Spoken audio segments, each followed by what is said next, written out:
Վերջի զարգացումները Սիրիայի շուրջ կապված են շուրջ ռուսական ներգրավվածության ակտիվացման գործընթացի հետ։ Սա ավելի շատ վկայում է մի քանի բանի մասին, որ Ռուսաստանը բազմիցս ցույց էր տվել, որ գոյություն ունեն իր ազգային շահերի համար կարևոր սահմանագծեր, որոնք վտանգելու կամ փորձելու խախտելու դեմ առնելու համար ընդունակ է կտրուկ գործողությունների։ Դա կարող եք տեսնել Ղրիմի դեպքի զարգացում եւ սա նույնպես Սիրիայում ակտիվացումը այդ շրջանակում կարելի է դիտել, որ ռուսական ազգային շահերի պահպանման հարցն է դրված սեղանին, ինչ տեղի ունեցավ վերջի երկու ամիսների ընթացքում շատ պրոասադական ուժերի եւ այդ ուժերի համար շատ վատ լուրեր էին գալիս Սիրիայից, որ ասադյան ուժերը, որոնք կռվում էին, հիմնականում սկսել էին նկատվել, որ զիջում են, կարևոր հենակետեր են կորցնում եւ ըստ երևույթին իրավիճակը փոխվել էր Սիրիայում եւ վտանգը արդեն շոշափել էր, այս էր պատճառը, որ ռուսական կողմը փորձեց ուժեղացնել իր ներկայությունը։ Մինչև այդ ռուսական կողմը հումանիտար եւ ռազմական օգնություն էր ցուցաբերում, բայց վերջի տվյալներով ունենք արդեն խոսվում է մոտ 4-5 հազար հոգու հասնող առաջավոր ջոկատների ներկայությունը Սիրիայում, որոնք ներկայացված են բացառապես այն ենթակառուցվածքները, որոնք կան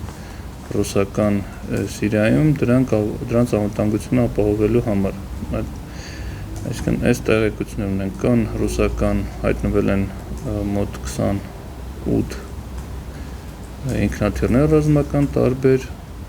կործանիչներ եւ այլ 25, 24 ու 30, որոնք լուրջ արդեն եղանակ փոխող են համարվում հակամարտության մեջ։ Այստեղ այս պահին ունենք այս իրավիճակը, որ ռուսական նավային խարիսխը որ կար Տարտուսում, ռուսական կողմը փորձում է այս խարիսխը վերածել ամրապնդված ռազմաբազայի եւ եթե հավատանք մամուլի մեղված տեղեկություններին, նկատվում է նաեւ երկու նոր ռուսական ռազմաբազաներ կայանատեղի, ասենք ռազմաբազա չասենք, կետեր Սիրիայի տարածքում Լաթաքիայի շրջանում։ Ինչի Լաթաքիայի շրջանում, որտեվ Լաթաքիան, եթե նայում եք ազգաբնակչության տեսանկյունից, ճիշտ է, մինչև այս պահը դա անվտանգ գոտի էր,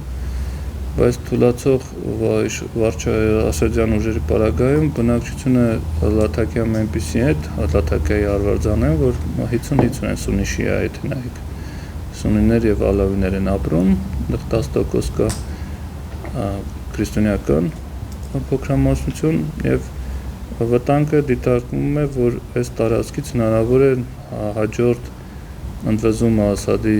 դեմ լիներ հենց այս շրջաններում եւ ռուսական ներկայությունը ռազմական